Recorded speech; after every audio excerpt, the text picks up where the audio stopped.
தூத்துக்குடி மாவட்டம் கோவில்பட்டி அருகே கழுகுமலையில் 1.5 ஆண்டுகளாக வாடகை தரவில்லை என கூறி சார் பதிவாளர் அலுவலகத்திற்கு கட்டட உரிமையாளர் பூட்டு போட்டு பூட்டினார். சுமார் 1 மணி நேரம் கடந்த நிலையில் போலீசார் பேச்சுவார்த்தை நடத்தி அலுவலகத்தை திறந்து வைத்தனர்.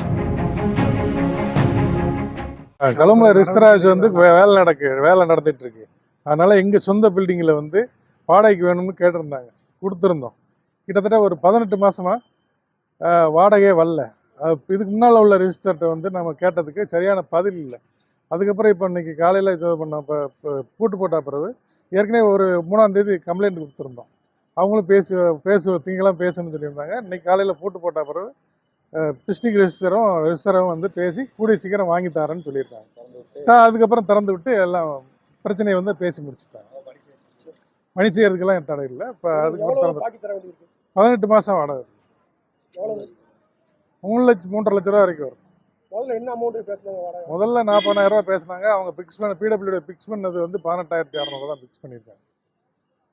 முதல்ல உங்ககிட்ட பேசுனது யாரு? முதல்ல டிஆர் தான், இவங்க ரெஜிஸ்டர் தான் பேசினார், சப் ரெஜிஸ்டர் தான் பேசினார்.